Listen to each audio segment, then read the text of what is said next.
kita bersama membaca Ummul Kitab Al-Fatihah. A'udzubillahi minasyaitonirrajim. Bismillahirrahmanirrahim. Alhamdulillahirabbil alamin arrahmanir rahim maliki yaumiddin.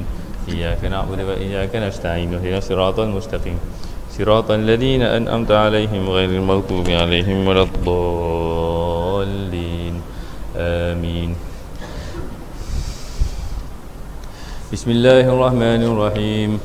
Laqad ja'akum rasulun min anfusikum 'azizun 'alaihi ma 'anittum harisun 'alaikum bil mu'minina raufur rahim. Fa in tawallaw faqul hasbiyallahu la ilaha illa hu 'alaihi tawakkaltu wa huwa rabbul 'arsyil 'azim. Innallaha wa malaikatahu yusalluna 'alan nabi. يا أيها الذين آمنوا صلوا عليه وسلموا تسليما يا رب صل على محمد يا رب صل عليه وسلم يا رب صل على محمد يا رب بلغه الوسيلة يا رب صل على محمد يا رب خصه بالفضيلة يا رب صل على محمد يا رب وارض عن الصحابة يا رب صل على محمد يا رب وارض عن السلالة يا رب صل على محمد يا رب وارض عن المشايخ يا رب صل على محمد يا رب فارحم والدينا يا رب صل على محمد يا رب وارحمنا جميعا يا رب صل على محمد يا رب وارحم كل مسلم يا رب صل على محمد يا رب واغفر لكل مذنب اللهم صل على محمد يا رب يا سميع دعانا اللهم صل على محمد يا رب لا تقطع رجانا يا رب صل على محمد يا رب بلغنا نزوره يا رب صل على محمد يا رب توشنا بنوره يا رب صل على محمد يا رب حفظانك وأمانك يا رب صل على محمد يا رب واسكننا جنانك يا رب صل على محمد يا رب أنجرنا من عذابك يا رب صل على محمد يا رب وارزقنا الشهادة يا رب صل على محمد يا رب هطنا بالسعادة اللهم صل على محمد يا رب واصلح كل مصلح اللهم صل على محمد يا رب واكفي كل مودي اللهم صل على محمد يا رب نختم بالمشفع اللهم صل على محمد يا رب صل عليه وسلم بسر الفاتحة. أعوذ بالله من الشيطان الرجيم. بسم الله الرحمن الرحيم.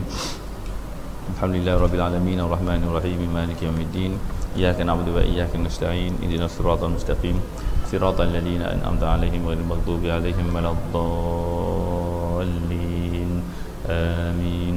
Alhamdulillah wa kafa salatan wa salaman ala habibina Mustafa wa ala alihi wa sahbihi wa man ittaba'al huda. Rabbi shrah li sadri wa yassir li amri wahlul 'uqdatam min lisani yafqahu qawli wa la haula wa la quwwata illa billahil aliyyil azim. Minta maaf lambat sikit. Ada urusan sikit tadi. Muka surat berapa kita?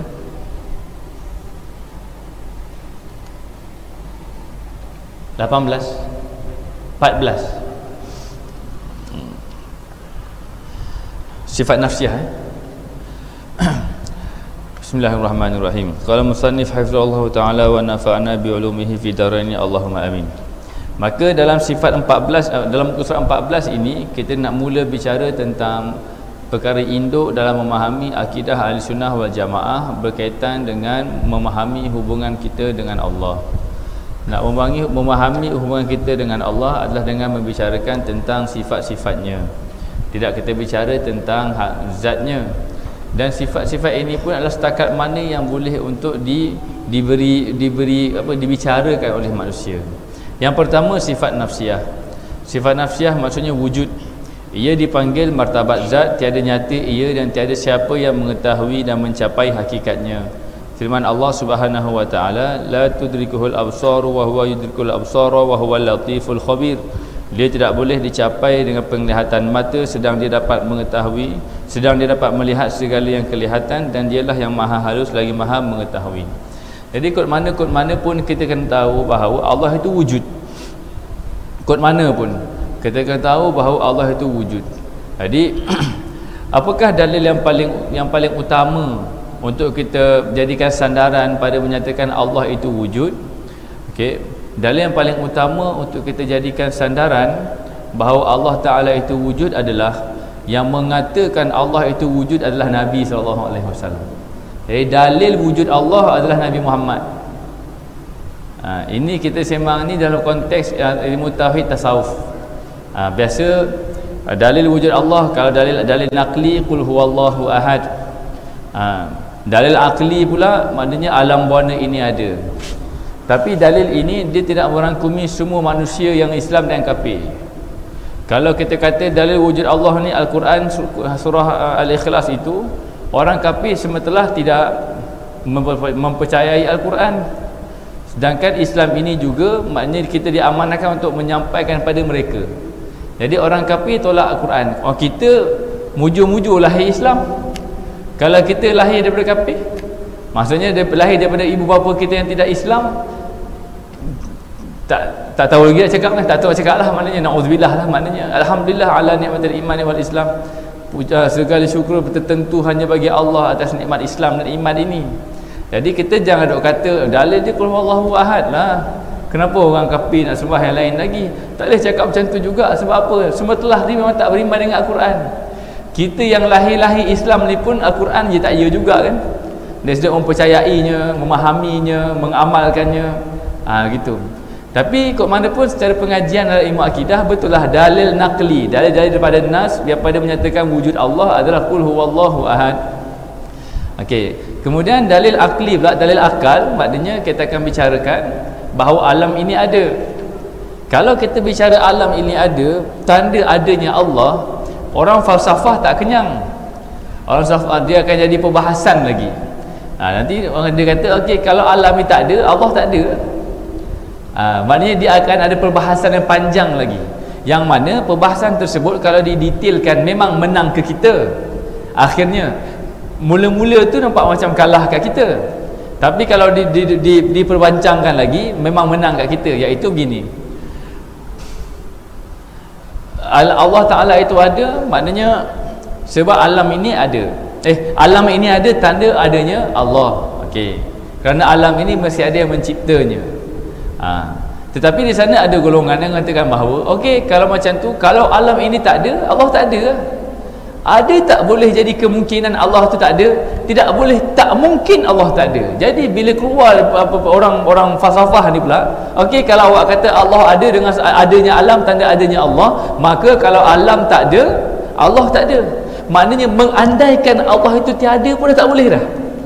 Mengandaikan Allah itu tiada pun tak boleh dah. Kita kata, mana boleh awak nak andaikan alam ni tak ada? Sebab alam ni dah ada. Tak apalah, alam ni dah ada. Tapi kalau alam tak ada, Allah ada tak?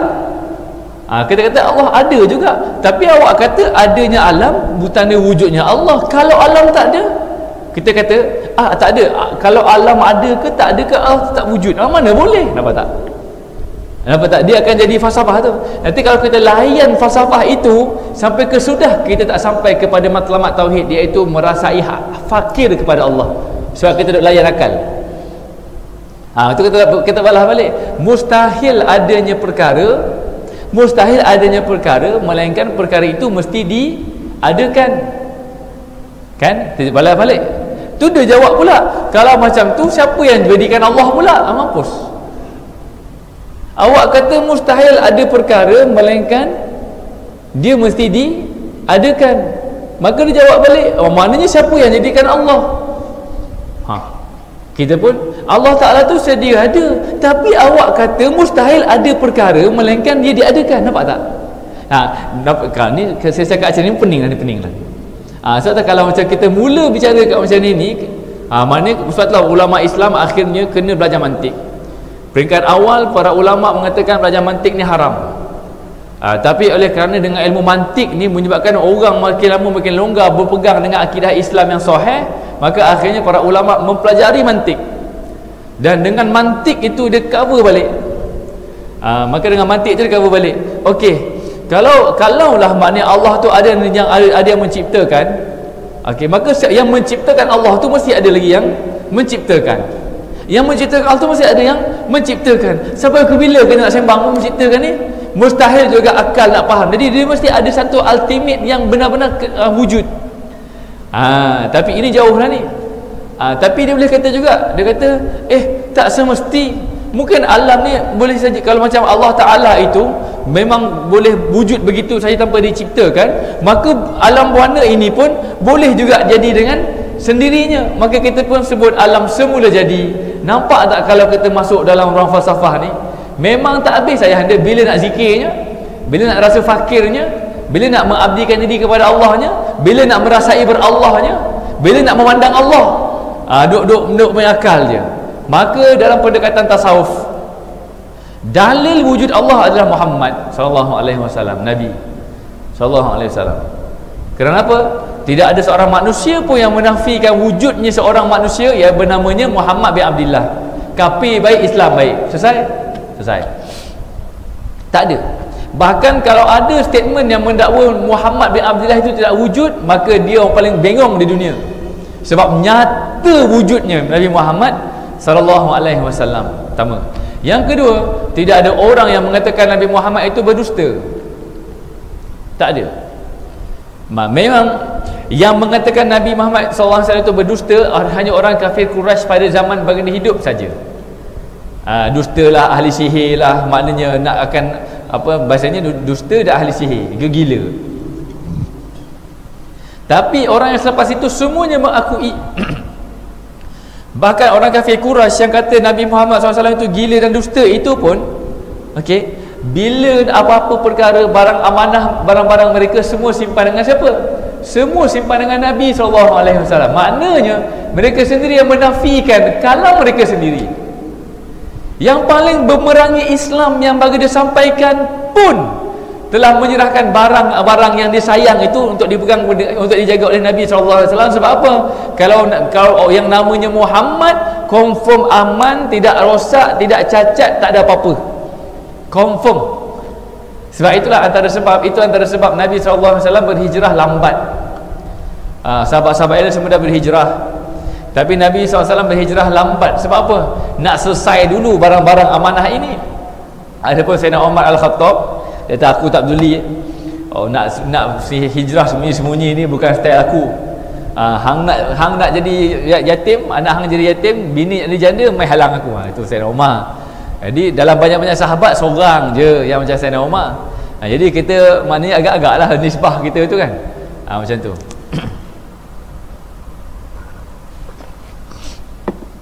Yang ketiga, yang mengatakan Allah itu wujud itu Nabi. Nabi itu tak berdusta, dan Nabi itu memang ada dalam sejarah kehidupan manusia. Dengan tiga perkara ini tak dapat disangkal lagi Allah itu wujud. Sebab apa? Yang cakap kata Allah itu wujud siapa? Nabi SAW. Siapa yang mengatakan Nabi itu berdusta, maka dialah yang berdusta.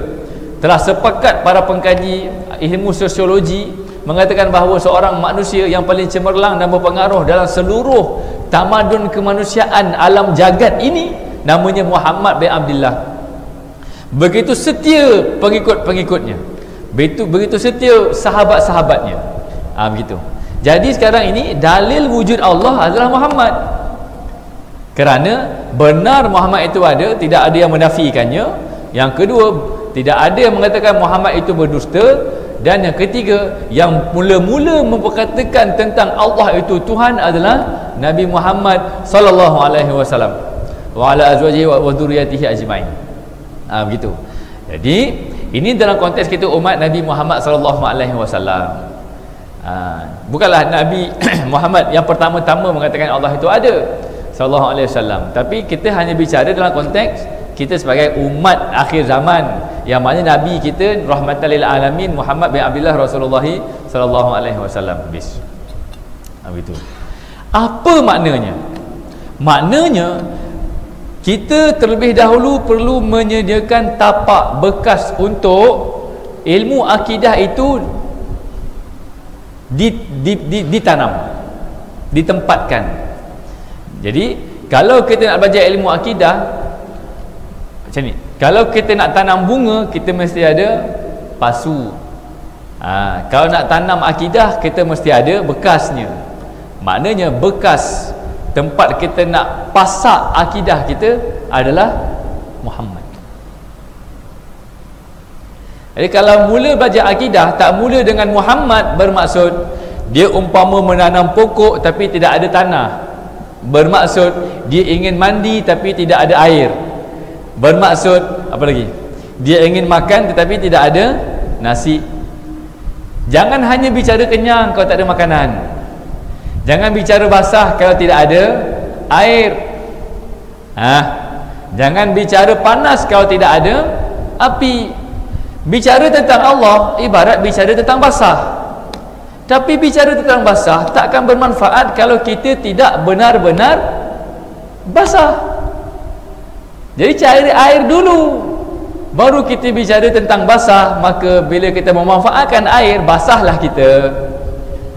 Bila kita dah basah, kita ingat air lagi tak? Tak ingat air dah. Macam mana ayah anda? Betul tak? Waktu ayah anda mandi, dia ingat air tak? Tak ingat air dah. Ingat nikmat berair. Tapi macam mana nak merasai nikmat berair kalau tidak ada bersama kita akan air itu? Okey. Bila kita dah makan kenyang, kita ingat tak nasi tu? Tak ingat dah. Kita akan seronok kenyang kita tu. Tapi kalau kita ditanya kenyang makan apa, sebab apa kenyang? Makan spaghetti petang nanti. Makan apa lagi? Makan apa? Cendol esok pagi pula, contohnya. Jadi tidak ada manfaat bicara tentang Allah kalau tak bicara tentang Nabi SAW. Lantaran itu secara terus terang saya nyatakan, belajar ilmu akidah kalau tak ada selawat itu tak kena. Sama ada permulaan, pertengahan, pengakhiran. Belajar ilmu akidah duk sembang tapi tidak ada amalan dalam berselawat, tak belajar akidah. Kalau nak cakap selupa, gila. Sembang tentang basah tapi tak teringin nak mendapatkan air, tak gila tu. Sembang tentang dapat anak tapi tak ingin nak kahwin, contohnya gitulah. Sembang nak tanam pokok tapi tidak ada tanah. Bonda beli benih pokok bunga apa? Bunga tiap ayam. Bonda beli benih bunga dulu ke beli pasu dulu? Siapa yang orang nak tanam pokok, dia beli benih dulu. Mana tanam ni? Tanah mana ni? Tanah tak fikir lagi, tengok keadaan macam mana. Benih dah beli dah. Cerdik ke bodoh? Bodoh. Bidarannya macam tu. Jadi maksudnya kita kena mulakan pengajian akidah dengan menyediakan bekas tempat di mana akidah itu ingin dituangkan, dan bekasnya adalah Nabi SAW. Di mana bekas itu harus diletakkan? Di hati. Sebab itulah permulaan pengajian ilmu akidah adalah mahabbatun Nabi SAW, cinta Nabi. Kalau kita belajar akidah, tiba-tiba ustaz tu kata, orang tu kata, pak cik tu kata, pak long tu kata, kita ni selawat tak habis-habis, maulid tak habis-habis, bila nak fahamnya? Maka tak payah ambil lah. Bahkan apa-apa saja majlis yang menyambung kita dengan Nabi SAW dengan hubungan kecintaan, itulah asas ilmu akidah, permulaannya, terasnya. Kerana apa?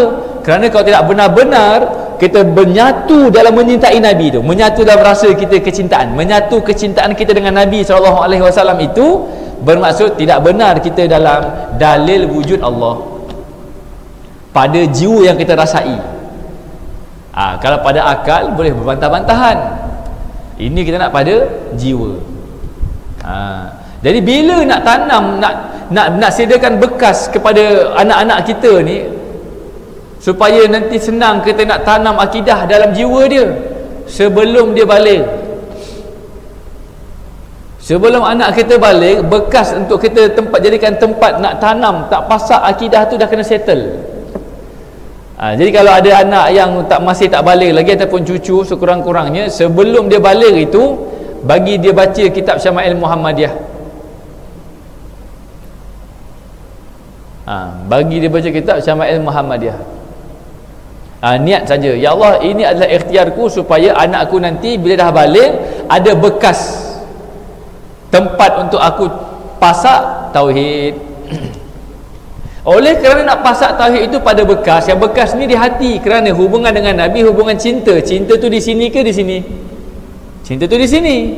Bermakna mula nak pasak tauhid bukan pada bicara tentang Allah. Mula nak pasak tauhid adalah bicara tentang Nabi, selawat sampai merasai cinta, kemudian terus latihan zikir la ilaha illallah. Kita ni ambil macam mana? Zikir tu ngelah sekali tu. Itu pun tunggu orang mati pun nak zikir. Tahlil. Bukannya kita sekarang ni mula macam mana? Mula nak bahas dulu, zikir tu kemudian sekali. Salah. Kalau nak bahas tu mula kat sini ke kat sini? Bahas pada akal. Tauhid tu kat mana? Tauhid tu pada hati. Maka kena betul-betul pasak hati dulu. Kefahaman menyusul kemudian. Kalau dapat merasai berallah, walaupun kefahaman tidak ada berapa mantap, tak tahu nak terangkan, tapi merasai berallah seraya rasa fakir dan sentiasa berhajat kepada Allah, itu sudah memadai. Berbanding hebat bicara tentang Allah tapi hati kosong daripada merasai fakir kepada Allah. Bahkan bila bicara tentang Allah, lagi rasa berbangga dirinya boleh berdebat dan boleh berhujah tentang Allah. Bukan itu yang dikehendaki dalam pengajian kita, peringkat orang awam. Tapi kalau pengajian kita ini peringkat ulama untuk berdebat dengan golongan-golongan yang sesat, terseleweng dan sebagainya, itu lain. Agak-agak orang panggil kita tak nak berdebat dengan puak-puak yang sesat-sesat Syiah ke Qadariyah ke Qadiani ke, ada nak panggil bonda jadi panel untuk kita berdebat ada. Kalau panggil tu bonda mesti tak ngapih 3 saat, terkejut, mana tak panggil dah lah. Jadi kita jangan sibuk bagian orang lain. Sibuk kita ni sibuk merasai berallah. Tapi kalau belajar tauhid tak mula dengan di elemen cinta Nabi ni, maka kita akan belajar tauhid macam sekarang ni. Tuhan awak siapa? Allah. Tapi apa jiwa fakirnya? Bagaimana ahwalnya? Tak ada. Tapi bicara Allah hebat. Tapi bergaduh je juga. Berdebat apatah lagi. Sebab bekas ni tak ada. Kita tanam bunga atas angin, tak ada bayang pun tak boleh kan. Maknanya memang pagel he. Gila. Jadi jangan dipandang remeh lagi akan segala operasi, tindak tanduk, program, perancangan untuk menyuburkan cinta umat kepada Nabi SAW. Kalau tidak ada apa-apa. Masjid ni pun begitu juga. Apa-apa masjid pun begitu juga. Sibuk nak ngaji, baca kitab, selawat tu masing-masing, zikir tu kemudian, tak ada apa. Tapi kalau seboleh mungkin, maknanya serentak lah. Serentak. Kalau pun tidak boleh, ada peruntukan 1 bulan 1 kali khusus untuk zikir dan selawat. Okey, habis tu wujud. Lepas ni senang. Apakah dalil wujud Allah? Muhammad. Jadi kita sampai ke Allah dulu ke kita sampai ke Muhammad dulu? Kita sampai ke Muhammad dulu. Jadi jangan langkah Muhammad. Jangan langkah Muhammad sebab nak ke Allah. Kaidah nanti dia akan jadi syaitan. Dia mengeluarkan dirinya daripada peraturan Allah. Dalam keadaan dia mendakwa dia itu sudah berallah. Syaitan, sebab dia masuk pintu bukan pintu Muhammad. Jangan langkah Muhammad. Faham ya? Nanti kita akan baca ni kemudian ni, siapa yang masuki pintu selain daripada pintu Muhammad, maka dia akan tersesat. Nak masuk pintu Muhammad itu kita cari siapa? Cari kitab ke? Cari Quran ke? Nak masuk pintu Muhammad, nak masuk pintu Nabi itu kita cari siapa? Cari Quran ke? Cari kitab hadis ke? Cari kitab-kitab ke? Tak. Cari YouTube ke? Tak. Cari kamera ni ke? Rakaman ke apa ke? Tak. Cari siapa? Cari guru. Maka jangan mencari Allah melainkan dengan mencari Muhammad. Jangan mencari Muhammad melainkan dengan mencari pewarisnya yang hidup di kalangan manusia. Itu benda yang tak betul. Nak dapat hidayah merujuk Al-Quran, tak betul, salah. Nak dapat hidayah caranya mencari ulama yang dapat memahami pedoman Al-Quran. Bukannya kita direct nak rujuk Al-Quran. Rujuk pula Al-Quran perkata. Tahu zahir ayat gitu je, lepas tu nak betah sana sini. Tu orang panggil sengal. Faham ya? Sengal. Alright, habis. Itu tentang sifat nafsiyah. Jadi sekarang ini ada ragu lagi tak kita akan wujud Allah? Tak ragu. Alam ni ada ke tak ada ke, itu semua harus. Yang penting Allah itulah wajib. Jadi di sini kita dapat kesimpulan Allah itu kok mana pun wajib wujud. Wujudnya satu kewajipan dan mustahil tidak wujud. Okey, dan wujudnya itu pula ghaibul ghuyub. Jadi kalau Allah Ta'ala itu wujudnya ghaibul ghuyub, maka bahagian penzahiran wujud Allah itu siapa? Penzahiran bagi wujud Allah itu adalah sifatnya yang terzahir. Dan sifatnya yang terzahir sempurna terangkum di dalam siapa? Terangkum di dalam Muhammad pada rohnya dan pada jasadnya. Jadi bermakna mencintai Muhammad bermaksud mencintai Allah. Mentakzimkan Muhammad bermaksud mentakzimkan Allah. Adakah yang Allah yang terzahir itu hakikatnya Allah? Tak. Hakikatnya Allah tak bicara wa huwa latiful khabir la tudrikuhul absar wa huwa yudrikul absar wa huwa latiful khabir. Hakikat Allah tak ada bicara. Hakikat sifat Allah tak boleh bicara. Hakikat asma' dan sifat ada af'al Allah tiada kita bicara. Tapi penzahirannya, pantulannya, tajallinya, manifestasinya nyata pada siapa? Pada Muhammad. Jadi paling tinggi kita boleh pergi, dekat mana kita boleh pergi? Muhammad. Yang boleh kita bicarakan sampai paling tinggi sampai dekat mana? Dekat Muhammad saja. Seumpama nak memandang gerhana, paling tinggi kita boleh pandang gerhana kat mana? Bawah je, dekat bekas air, itu je. Nak pandang juga ke depan-depan macam ni, habis jalannya macam tu. Boleh faham tak boleh faham ni? Jadi sebenarnya kalau benar nak mendapatkan nikmat ketauhidan, bermaksud memang kena tenggelam dalam kecintaan kepada Rasul junjungan sallallahu alaihi wasallam. Tidak ada jalan lain. Tak ada jalan lain. Jadi buatlah apa-apa saja. Itu perkara basic pertama sekali. Tapi adakah kita menyembah Muhammad? Tak. Itu apa maknanya? Muhammad adalah tempat kita memandang Allah, bukan tempat menyembah Allah. Bicara petang ni macam ya, sebab abang anda datang ni, awak kat anda pula.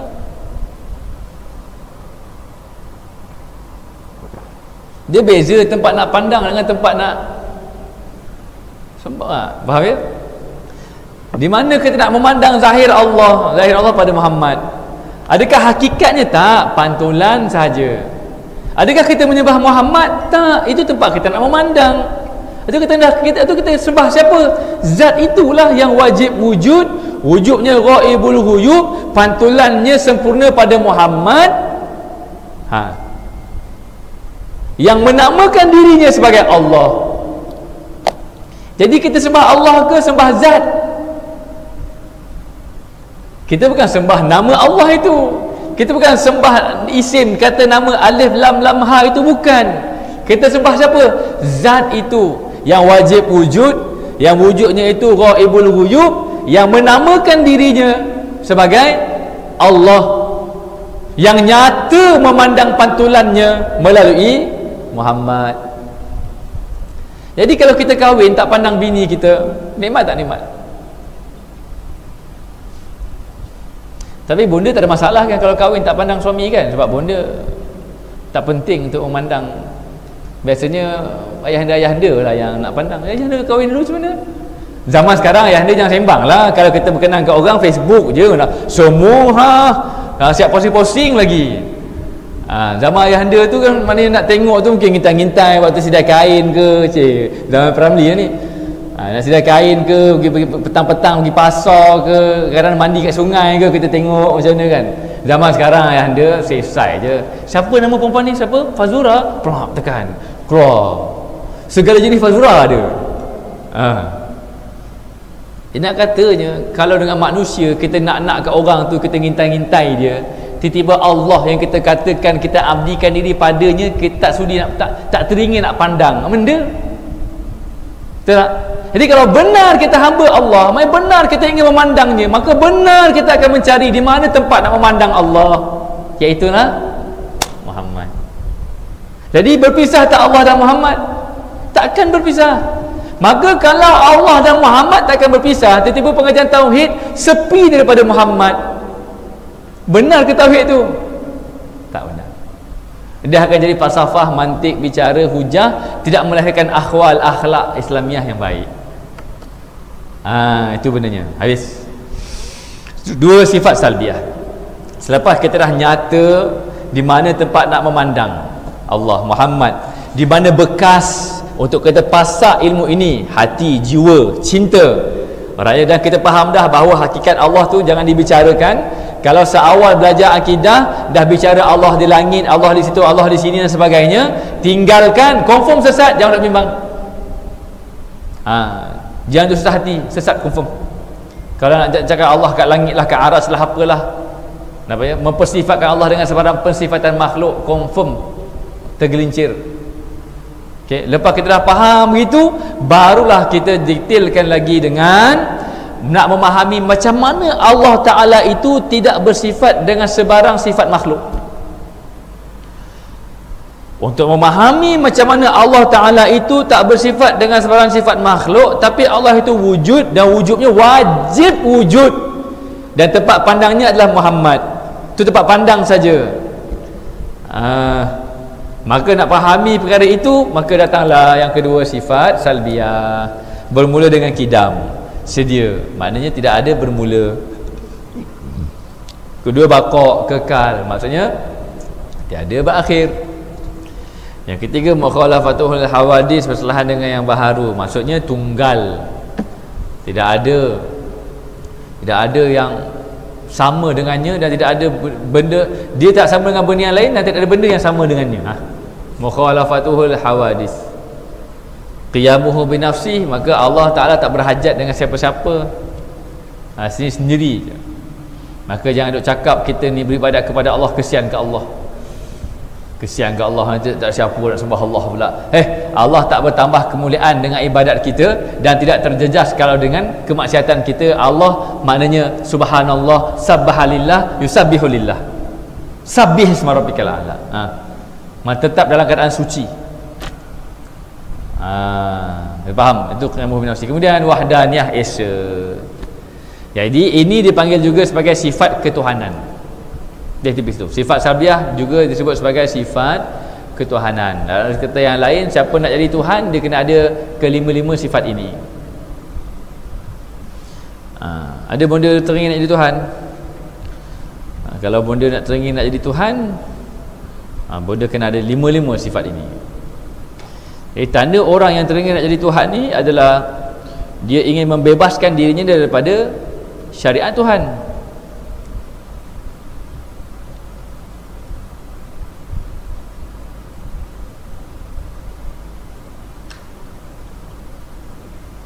Ya.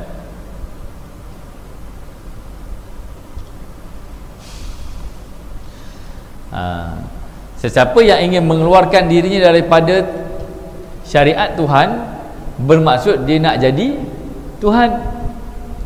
Bermaksud dia kena pastikan dia ada 5 sifat ini.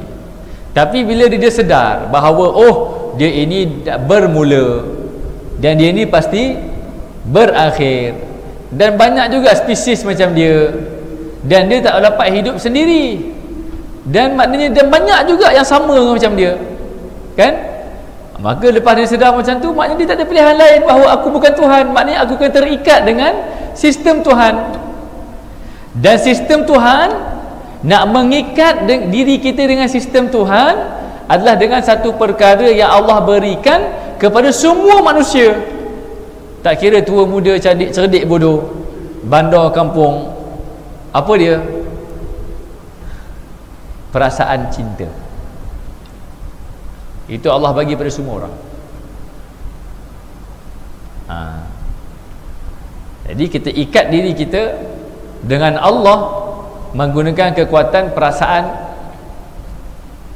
cinta yang Allah berikan sama rata pada semua orang.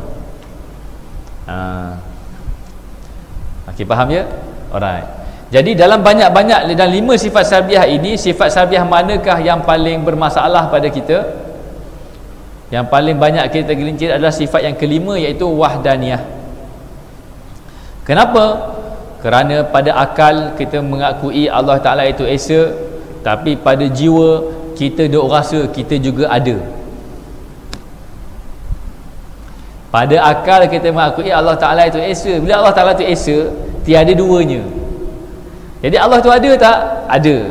Maka ada tak yang ada selain daripada Allah? Tak ada. Itu akalnya. Tapi dalam hati pula rasa-rasa macam aku ni ada. Merasai ada itu satu dosa. Tapi janganlah bunuh diri sampai betul-betul tiada. Itu beza di antara akidah dengan tasawuf. Dan sebab itulah dikatakan tasawuf itu menyempurnakan akidah ataupun tauhid. Merasai dirimu ada adalah dosa bagimu dengan Allah yang perlu diistighfarkan. Macam mana tanda rasa ada diri itu? Ustaz tak faham, Ustaz, macam mana nak rasa diri ada? Macam mana? I don't understand. I cannot get you, Ustaz. Jeng. Antara tanda simptom-simptom kita nak tahu kita ni ada rasa wujud diri adalah bila buat baik expected untuk dipuji. Bila buat baik kena keji pula, merajuk, terasa hati. Itu ada diri tu. Ini contoh saja. Tapi bukanlah sampai jadi hati kering pula. Abang nak cakap apa pun tak kisah bang, saya tak ada pun. Ni bukan soal zahir hubungan. Ini bukan zahir communication antara manusia, bukan. Ini pada jiwa. Jadi itu yang dia katakan tak terkesan dengan pujian dan celaan. Sebab memandang semuanya adalah daripada pentadbiran Ar-Rahman. Sebab itulah kalau orang dapat tauhid ni semuanya baik, relax je. Apa-apa hal pun alhamdulillah dulu ke mana pun. Okey. Ini latihan je lah. Sebab apa?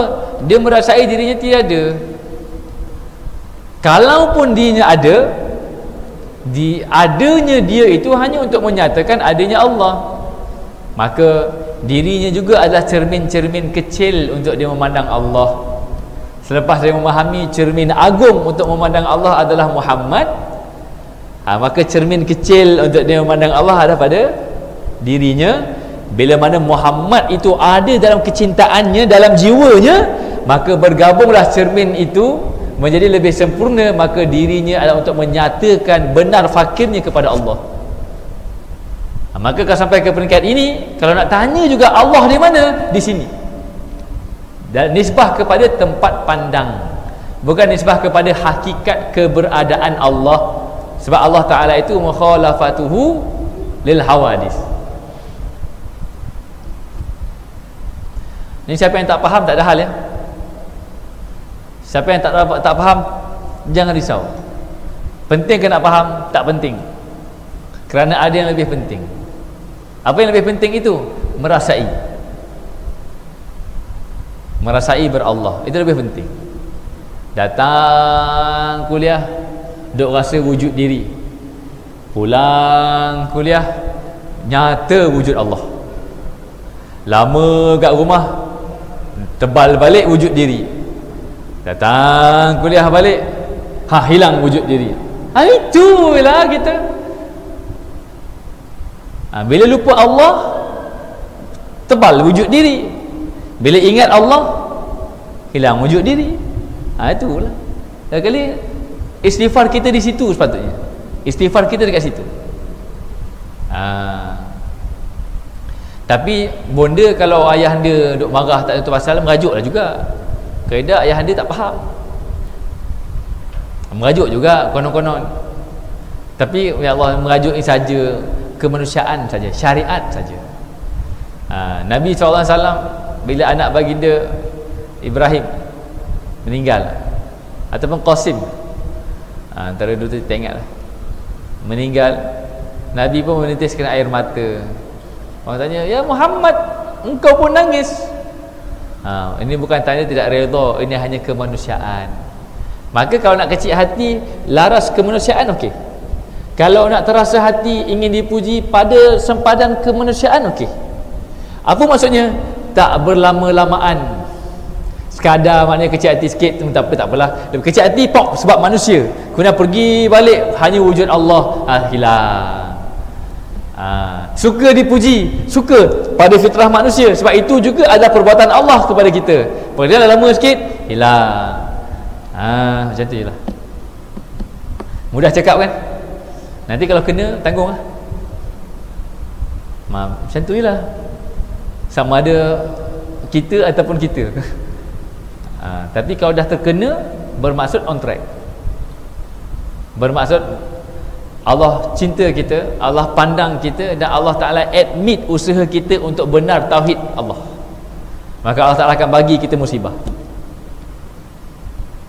Allah Ta'ala akan bagi kita merasai apa yang kita bicarakan ini. Maka lepas ni balik-balik rumah, tiba-tiba gaduh dengan isteri pula. Alhamdulillah, terima kasih yang sebab bergaduh dengan abang. Maknanya abang on track. Tak jadi kawan tu nak gaduh. On track apanya? Bidalannya macam tu lah. Jadi jangan expect kita ni dah belajar, dah buat okey semua, dah memahami, dah ada guru zikir sebagainya semua, maknanya tak diuji. Kita kena faham Allah uji kita sebab Allah suka begitu. Sebab bila kita, kalau pertama lah tengok benar atau tidak kita dengan Allah. Dan kalau tak benar kita dengan Allah, Allah akan kekal uji kita sampailah benar-benar kita ini jujur dengan Allah. Bahkan kalau yang makin belajar tak ada rasa apa-apa, tak diuji apa-apa, tak berharapan dengan apa-apa, bermaksud kita kena risau di mana pandangan Allah kepadanya. Sebab Nabi dah kata sallallahu alaihi wasallam, siapa yang Allah cintai, Allah Ta'ala akan berikan dia ujian untuk dia benar memandang Allah yang menguji. Di situ tauhid. Sebab itulah tidak ada Nabi yang lebih teruk diuji jasmani dan rohani, zahir dan batin, fizikal dan spiritual, melainkan Nabi yang Allah Ta'ala beri julukan Habibuh. Allah bagi julukan kekasihnya. Tidak ada. Kalau kekasih Allah, Allah juga macam tu. Kita Nabi SAW maknanya nak sembang pasal Nabi. Kalau pak sedih ni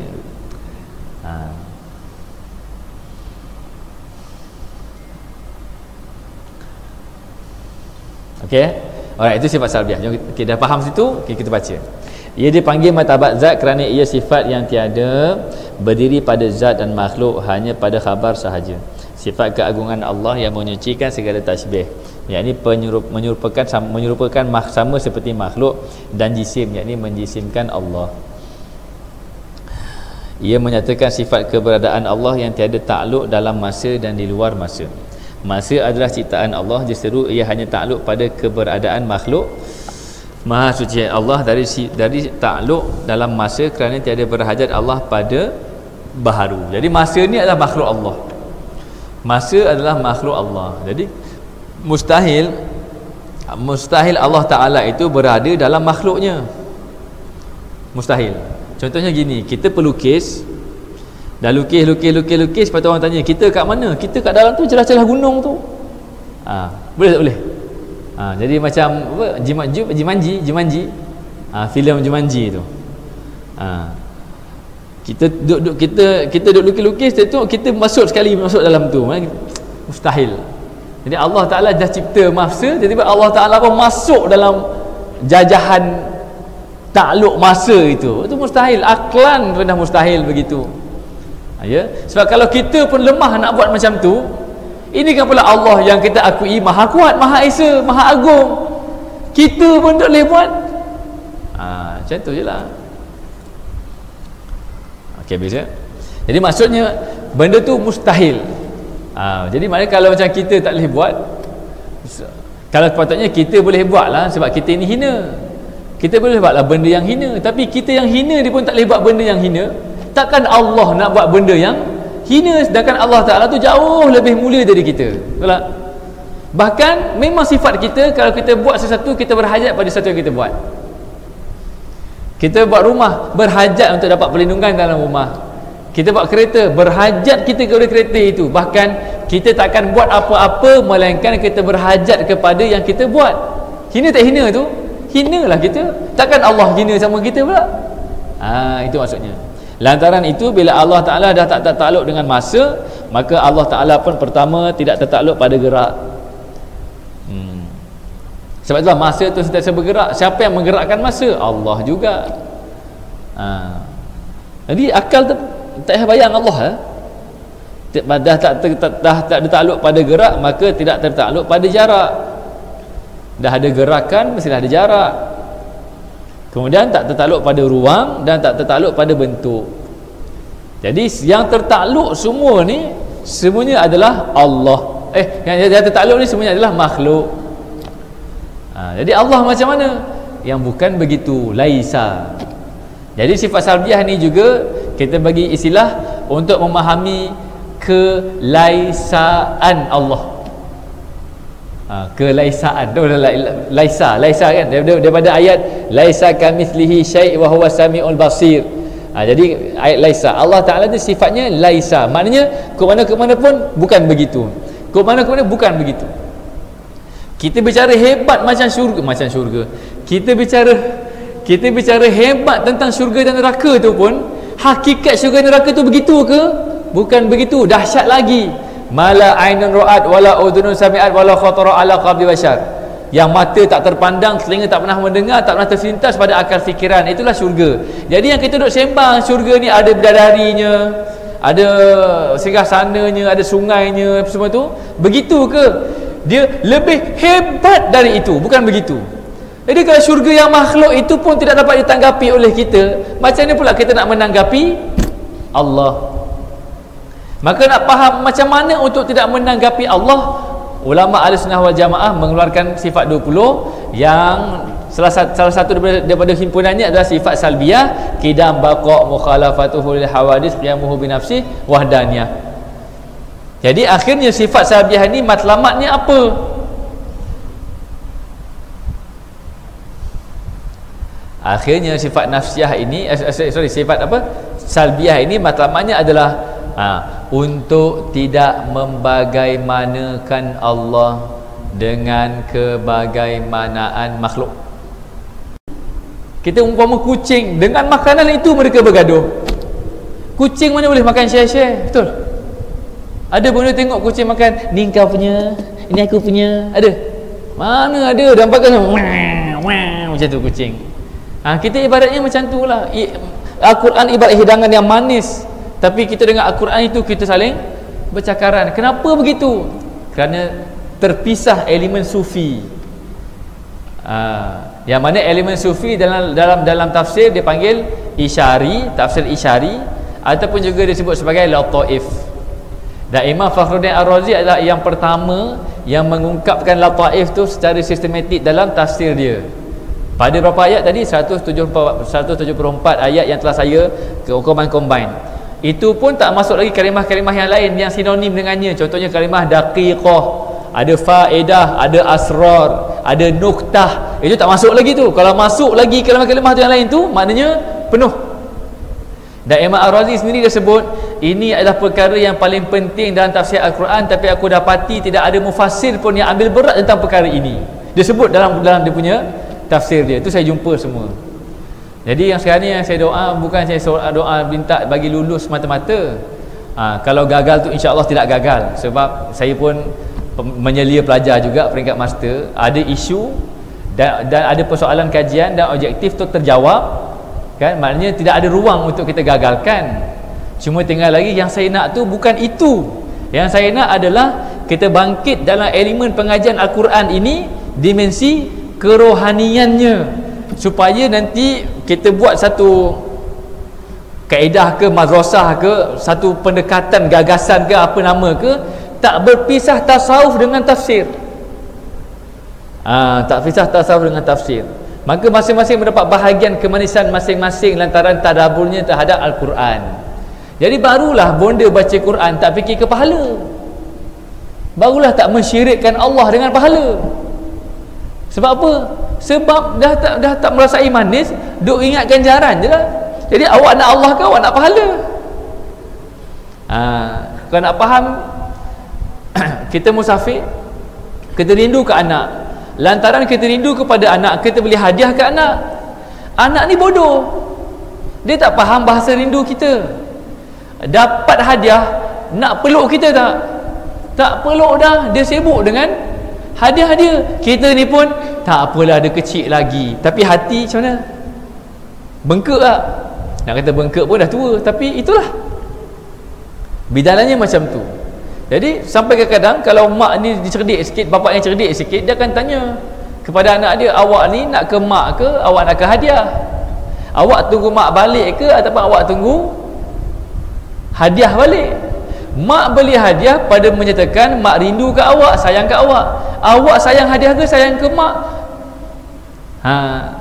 Jadi Allah bagi pahala pada menyatakan sayang kasih pada kita, dalam keadaan kalau Allah tak bagi kita ni sifat-sifatnya, kalau Allah tak pantulkan kepada kita sifat-sifatnya, kudrat, iradat, ilmu, hayat, sama', basar, kalam, sifat ma'ani lepas ni kan, boleh tak kita beribadah tadi?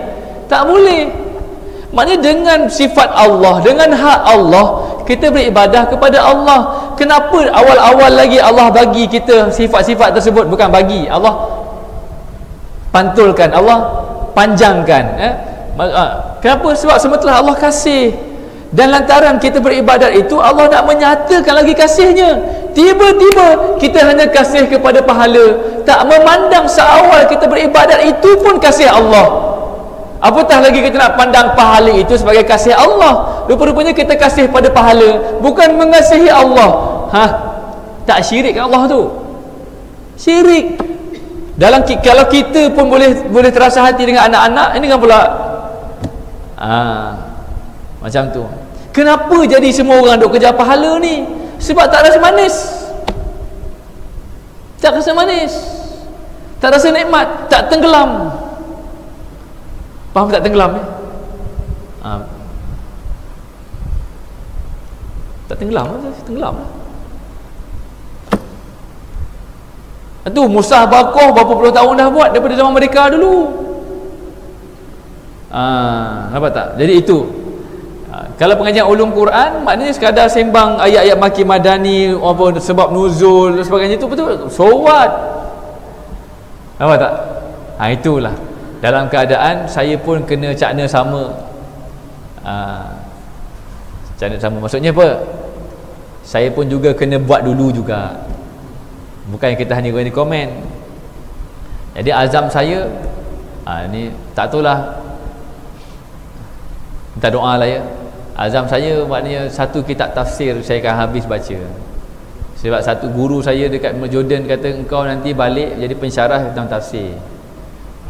Tapi nanti bila engkau kalau kau ditanya mana kitab tafsir yang kau dah baca awal sampai habis, tapi engkau mengaku engkau bidang tafsir, tak rasa malu ke? Macam tu kurang lebih. Jadi kalau ikut hasrat saya tu, wallahu alam lah macam mana kemampuannya, tapi dengan barakah doa ayah anda bonda pastinya ada ruang. Saya nak habis baca tafsir Fakhruddin Ar-Razi tu. Tahu tebal mana tafsir Fakhruddin Ar-Razi tu? Kan ni sedepa kita ni, tebal dia. Saya cadang, maknanya saya doa ke Allah selagi tak habis jangan mati. Selagi tak habis baca jangan mati lagi. Serentak dengan saya baca tu saya nak keluarkan. Sebab apa? Imam Fakhruddin Ar-Razi ini dialah yang memurnikan macam ni. Dialah yang mengaplikasikan memahami Al-Quran dengan pendekatan falsafah yang telah dimurnikan oleh Imam Al-Ghazali. Fakhruddin Ar-Razi meninggal tahun 606. Imam Al-Ghazali meninggal tahun 505. Sebelum Imam Al-Ghazali ada Imam Al-Biqai, Al-Baqlani, ada imam-imam yang mewarisi kefahaman asas sifat 20 ini kan. Waktu zaman Imam Al-Ghazali tu dia dah murnikan falsafah dengan tasawuf dan mantik, dah jadi mantik Islami. Kemudian yang menterjemahkan perkara itu dalam memahami ayat Al-Quran secara sistematik Imam Fakhruddin Ar-Razi. Serentak dengan itu dia juga selepas zaman Imam Qushairi. Imam Qushairi dalam pada zaman 400-an. Imam Qushairi. Jadi Imam Qushairi dia dah keluarkan dah elemen-elemen rahsia-rahsia daripada Al-Quran. Tapi Imam Qushairi dia buat benda tu terasing dengan ilmu tafsir. Dia ambil kitab dia Lataiful Isyarat. Maknanya dia ambil benda-benda rahsia-rahsia je. Jadi kalau orang yang tidak takhasus baca benda tu, maknanya tak ada asas, tak ada teras landasan dia. Jadi Imam Ar-Razi ambil benda tu, dia muatkan bertepatan dengan disiplin ilmu tafsir. Falsafah pun, pemikiran Islam pun, akidah tauhid pun dia masukkan pendekatan ilmu tafsir. Dalam kitab fiqh, dalam aspek fiqh dia mazhab Syafi'i. Dia menjelaskan apakah hikmah daripada kebanyakan hukum-hukum fiqh yang disentuh dalam ayat-ayat. Jadi maknanya seolah-olah macam, bukan seolah-olahnya, memang ternyata dia merangkumi aspek akidah, tasawuf dan fiqh.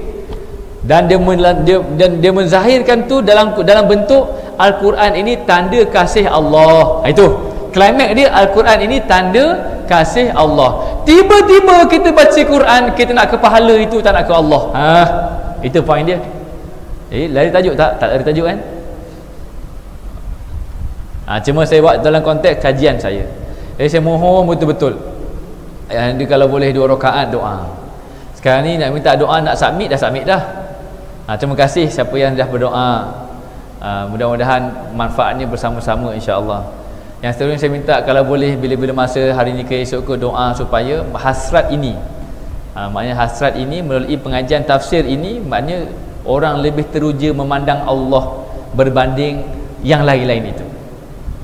Begitulah kira-kiranya. Jika sudi berdoalah. Lepas tu doa bagi saya habis baca tu, nak keluarkan elemen itu saja. Dan Imam Fakhruddin Ar-Razi ni bukan mudah bahasa dia. Bahasa dia pun bukan mudah juga. Lepas tu falsafah dia pun pening kepala, tergeliat lidah, tergeliat otak, senak otak baca. Tapi tak apalah. Gitu. Okey, kita menyeleweng sikit tu, tapi nak bagi contoh, jangan terliur dengan pahala. Sedangkan Al-Quran itu tanda cinta. Cinta disambut dengan cinta, bukan disambut dengan mendakap tandanya. Faham ya? Sayang, ini gelang. Kenapa bang? Tanda abang cinta pada sayang. Seorang suami berkata kepada isterinya, abang, saya terima tanda cinta ini. Okey, kemudian si isteri pun masuk ke dalam, masuk ke bilik, kunci pintu. Abang pun nak ikut, tak sempat nak masuk pintu tu, tertutup pintunya. Lepas tu abang pun ketuk, sayang, apa masalahnya? Kenapa tidak dibenarkan abang masuk? Tak apalah bang, cukuplah saya dengan tanda cinta dari abang. Macam? Cukuplah saya dengan tanda cinta dari abang. Sebab saya tidak perlukan abang. 3. Terus. Ini drama swasta. Kalau P.Ramlee masih hidup, saya nak cadangkan dia buat babak ni, tapi tak tahulah. Bidalannya. Jadi kalau macam tu keadaannya, macam mana kita ayah anda? Kita bagi emas tu, gaji 3 bulan kumpul tu, nak menandakan cinta pada dalaman kita ini kepada dia. Tiba-tiba dia hanya ambil tanda cinta. Kecintaan kita dibiarkan di luar. Macam bodoh tak bodoh? Maka bodoh sangat kalau kita mencintai perempuan itu. Betul tak? Bodoh sangat lelaki yang mencintai perempuan itu, kerana perempuan itu terlebih dahulu bodoh dalam bercinta. Betul?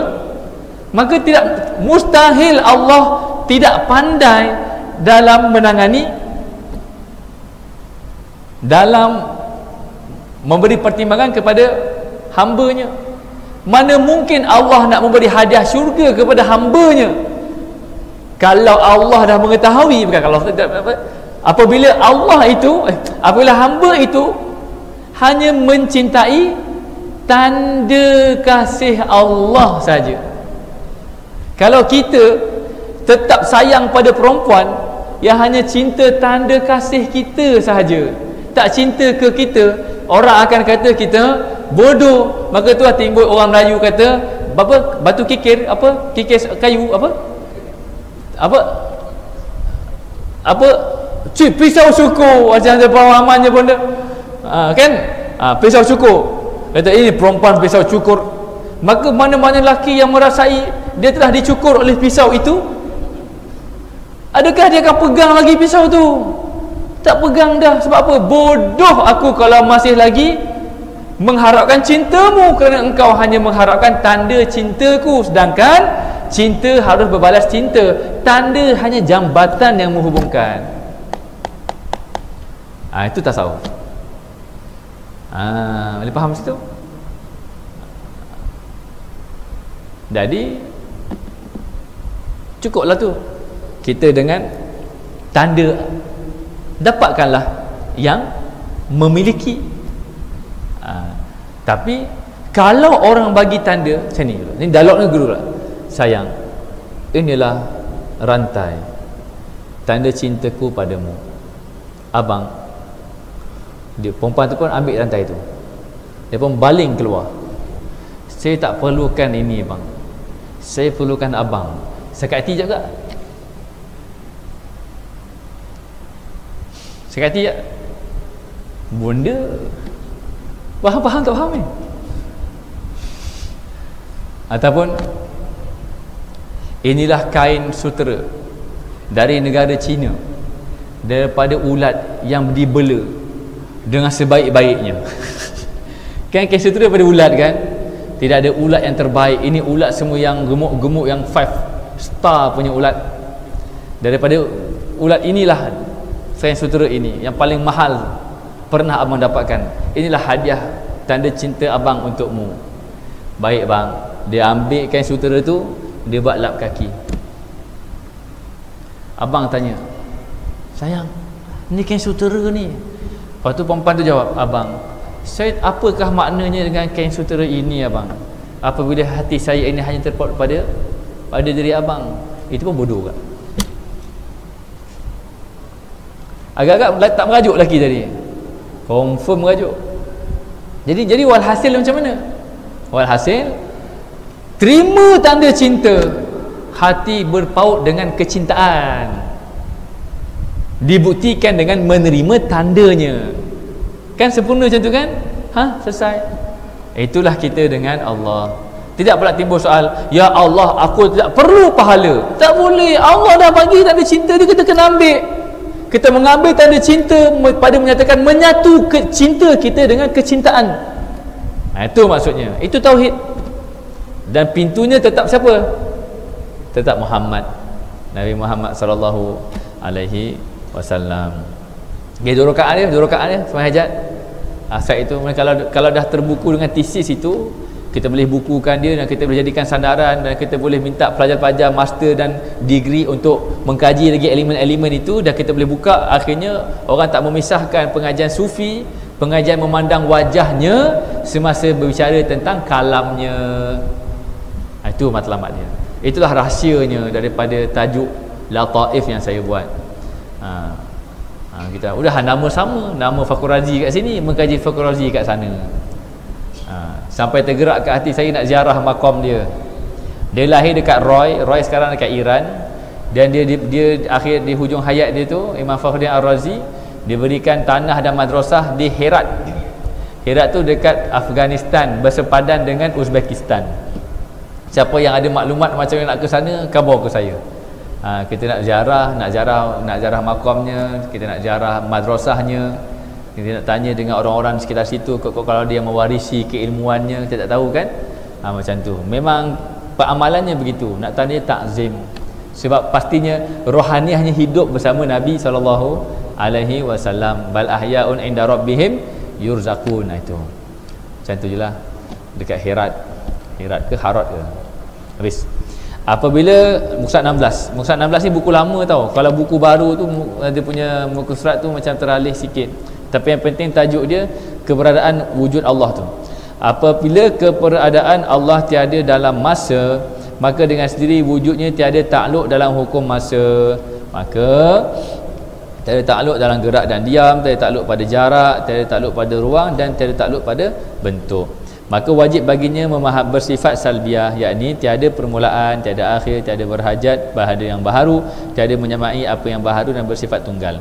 Maka wajib baginya tiada pergerakan, tiada dayak, tiada diam, tiada jarak, tiada ruang, tiada apa bentuk, tiada. Wujud Allah tiada dalam ruang dan di luar ruang. Maka tiada. Itu dia panggil ghaibul ghuyub, tulis tepi situ. Tiada dalam ruang dan tiada di luar ruang. Itu dia panggil ghaibul ghuyub. Sebab ada yang memahami begini, Allah Ta'ala itu di atas arash. Apa maksudnya? Arash itu adalah dimensi makhluk yang paling hujung. Maka Allah Ta'ala itu di atas lagi. Faham tak? Kita dengar orang pening. Itulah nak membagaimanakan Allah juga dengan akal. Itu ni orang Wahabi yang jenis zahir akal. Katalah ini arash. Okay, Allah Ta'ala tu di atas arash. Dia faham macam mana? Arash ini adalah makhluk yang paling hujung. Maka selepas daripada arash ni bukan makhluk, maka kat situ Allah berada. Macam mana? Maknanya ada tak tempat Allah juga? Allah bertempat, tapi tempat tu bukan makhluk. Maknanya ada dua ke yang bukan makhluk? Dia situ ada satu, dia tak ada tiga, dia dua je. Sama ada makhluk ataupun bukan makhluk. Dua je. Bukannya ada makhluk dan ada, bukannya apa? Makhluk lepas tu ada dua benda lagi, tak ada. Makhluk selainnya adalah khaliq.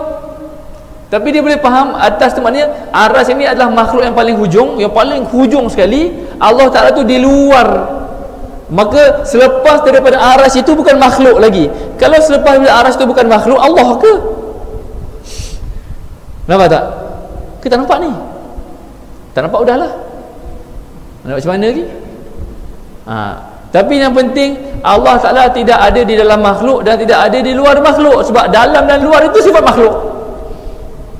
Clear. Yang pada menyatakan ada dalam, ada luar, ada atas, ada bawah, itu semua pada menyatakan pada makhluk. Maka Allah tak begitu. Dah tu macam mana? Tulis kat situ dalam kurungan ghaibul ghuyub. Ghaib yang ghaib. Ghaibul ghuyub, ghaib yang ghaib. Itulah, janganlah nak membagaimanakan Allah. Sebab itulah sifat sabiah ini juga matlamatnya apa dia? Tulis. Sifat sabiah ni matlamatnya apa dia? Untuk menjinakkan akal. Jadi sesiapa yang nak bicara juga tentang Allah, keberadaan Allah, kebagaimanaan zat Allah dan sifatnya dan perbuatannya bagaimana-bagaimana, pada hakikat perbuatan itu, pada hakikat nama dan sifat itu, pada hakikat zatnya itu, nak bicara juga, itu maksudnya akalnya buas. Cara untuk menjinakkannya adalah dengan sifat salbiah. Sebab itulah saya cenderung mengatakan bahawa siapa yang tak memahami dalam perkara yang basic dalam sifat 20 ini, mana mungkin dia merasai, mana mungkin benar fahamnya terkait dengan hubungannya dengan penciptanya. Macam tu. Habis. Okey ya, jadi tidak ada dalam ruang, tak ada di luar ruang, tak ada dalam makhluk, tak ada luar makhluk. Okey, masa tu makhluk Allah. Okey, jadi dia ada makhluk yang namanya masa. Katalah ini makhluk yang namanya masa, maka Allah di luar masa itu. Boleh cakap tu? Tak boleh. Itu di luar masa. Maknanya kalau ini semua masa, maknanya Allah di luar tu, maknanya nak fikir juga tu, nak fikir juga tentang Allah tu. Jangan nak fikir tentang Allah, geram nak fikir juga tentang Allah Ta'ala tu. La tudrikuhul absar wa huwa yudrikul absar wa huwa latiful khabir. Dah, Allah Ta'ala tu takkan dapat ditanggapi oleh mana-mana manusia yang melihat. Bahkan Allah Ta'ala yang melihat dan mengetahui segala yang melihat di kalangan makhluknya. Dan Allah Ta'ala tu sifatnya halus, latif, al-khabir, lagi maha mengetahui, berpengalaman. Macam tu. Dah. Jangan nak bagaimana lah. Allah yang tak bolehnya Allah dalam masa. Kalau Allah di luar masa, boleh. Macam mana luar masa? Luar masa tu tak masa juga. Maknanya ada benda ketiga pula, lagi bahaya.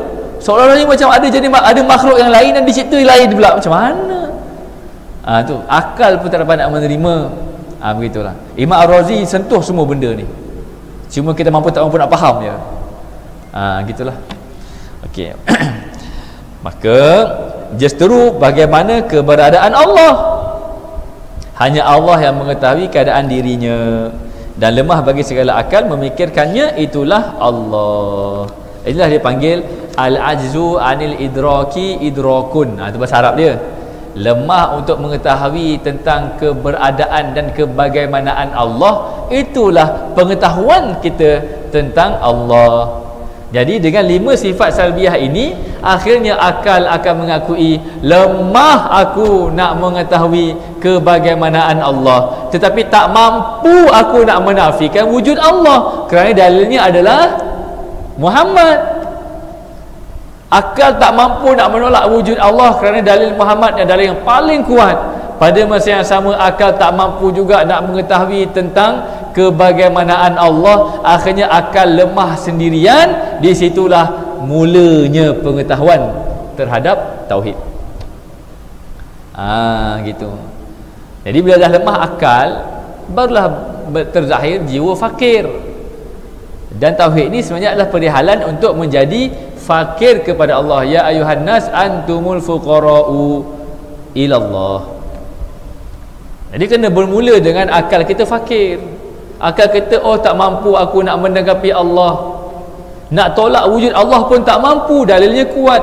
Nak faham wujud Allah pun tak mampu, kerana memang tak mampu nak mencapainya. Jadi kerana apa? Kerana 5 sifat ini, kidam baqa' mukhalafatuhu lil hawadith qiyamuhu binafsi. Kemudian wahdaniyah. Akhirnya apa kesimpulannya? Aku tidak membagaimanakan Allah. Yang penting aku merasai berallah, baru pergi ke tasawuf. Kalau tak sampai kat sini ni, dia tak masuk tasawuf. Sebab dia rasa akalnya masih lagi boleh dindang-dindong. Apa? Dindang-dindong dalam exam, kerana dia merasai akalnya boleh dindang-dindong. Tu dia jawab macam tu juga. Faham ya? Jadi bila akal dah faham lemah fakirnya, baru dia pergi, okey tak apa, kalau aku tak mampu mengetahui kebagaimanaan Allah, pastinya ada perkara yang lain yang Allah sediakan. Iaitu apa dia? Iaitu merasai kebersamaan dengannya, merasai berallah. Dan nak merasai berallah, bicaranya adalah sifat ma'ani. Kerana sifat ma'ani adalah sifat hak Allah, sifat Allah, milik Allah, nyata pada kita, yang kita manfaatkan sifat itu. Itulah kudrat, iradah, ilmu, hayat, sama', basar, kalam. Jadi sifat ma'ani ni takkan sampai bicaranya tu kalau tidak sampai, kalau kita tak betul-betul sampai kepada klimaks sifat salbiah. Jadi apakah klimaks sifat salbiah? Supaya akal itu tidak liar, supaya tidak membagaimanakan Allah. Dan yang ketiga, supaya akal mengakui lemah dia untuk memahami tentang keberadaan hakikat Allah itu. Dah sampai sifat salbiah ini, akal pun dah terletih, terbaring keletihan, baru rohani mengambil tempat. Maka yang penting sekarang ni akal kau duduk diam-diam, bukan bahagian engkau. Sekarang bahagian aku pula. Bahagian aku apa dia? Sekarang ni moh kita merasai berallah. Maka akal engkau hanya fikir macam mana teknikalnya yang perlu engkau buat supaya aku, kata rohani, merasai berallah. Di situ benar fungsimu.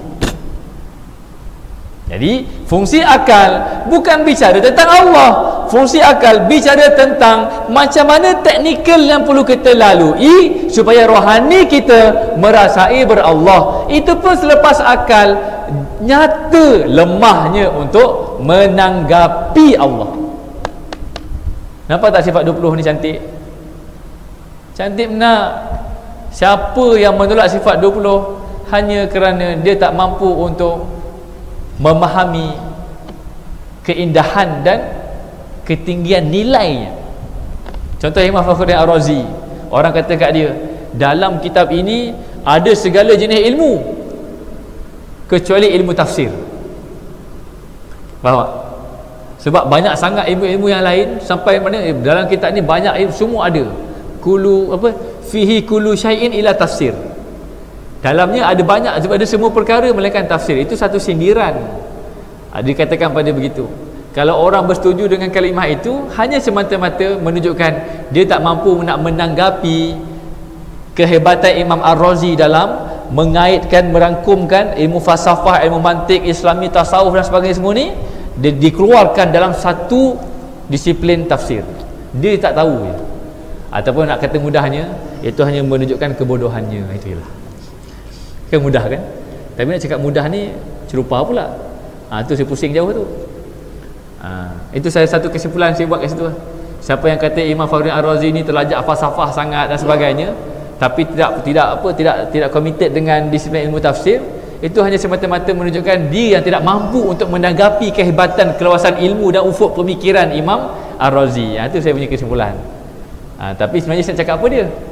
Itu hanya menunjukkan dia itu bodoh. Itu je. Tapi akademik tak boleh macam tu. Akademik konon-konon, akademik ni konon-konon saja. Yang benarnya apa dia? Asbab nur. Kita kerja ni konon-konon je, kita kahwin ni konon-konon je, kita buat masjid apa semua konon-konon saja. Yang betul yang kita nak dapat apa dia? Nur itu. Tapi kalau benar nak dapat nur, konon-konon tu tak jadi konon-konon dah. Betul tak? Dia jadi betul lah. Tapi kalau nak dibandingkan juga konon-konon je ni. Air ni konon-konon je ni. Yang kita nak sifat kudus Allah, Ar-Razzaq Allah, itu je. Tu. Semua perkara konon-konon. Jadi buat status konon-konon. Habis, kita tutup sikit sini. Kita baca bawah sikit ni. Kaum Mujassimah, Mu'tazilah, Qadariyah, Wahabiyah dan seumpamanya adalah kaum yang sesat di mana mereka menggunakan logik akal dalam mensifatkan Allah. Mereka mengatakan setiap yang wajib, setiap yang ada wajib bertempat, maka mereka menyatakan wujud Allah juga wajib bertempat seperti sifat makhluk. Lalu ada yang mengiktikadkan Allah berada di langit dan mengkufurkan siapa yang mengatakan Allah tidak bertempat. Mereka ini terkeluar daripada ahli sunnah wal jamaah.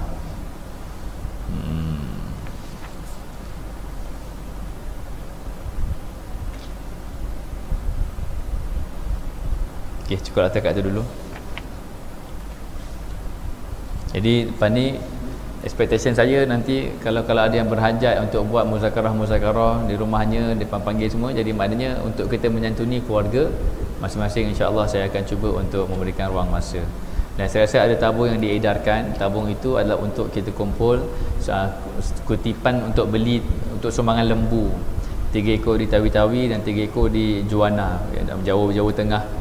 Minggu ni saya akan pergi bertemu dengan wakil mereka dalam satu muzakarah tasawuf peringkat Nusantara di Bogor.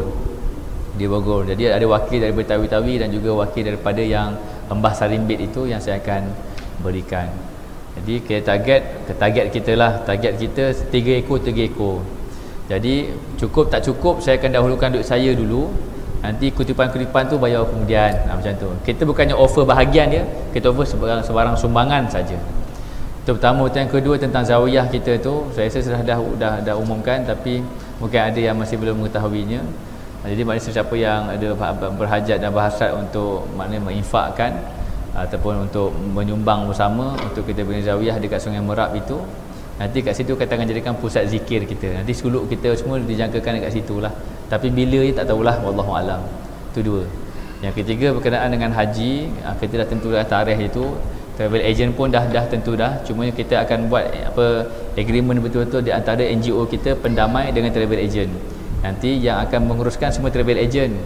Pendamai hanya attach dengan dia saja. Jadi jemaah semua direct dealing dengan agent saja. Jadi apa-apa benda tentang perjalanan semua agent. Saya pun dengan agent. Macam itulah kiranya. Dan agent tu adalah pensyarah kita juga. Ustaz kita juga dekat UKM. Tak ambil orang lain lah. Maknanya supaya mudah urusan sebab ustaz kita. InsyaAllah, dan dia faham, dia boleh tolerate lah banyak perkara insyaAllah. Itu tentang haji atau tentang umrah. Itulah 3 perkara yang saya ingin umumkan. Apa yang saya lupa? Atau tak ada apa maksudnya? Itu saja kot insyaAllah. Mudah-mudahan Allah Ta'ala merahmati kita. Kita hadiahkan Al-Fatihah untuk semua guru yang membimbing kita serta seluruh rantaian sanad pengajian mereka.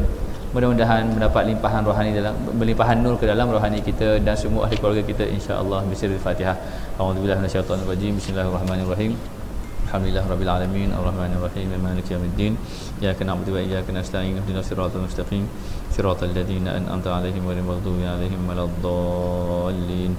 Amin. Aqulu qali hadza astaghfirullahal azim li wa lakum. Wassalamualaikum warahmatullahi wabarakatuh. Tangguhkan dengan tasbih kafarah.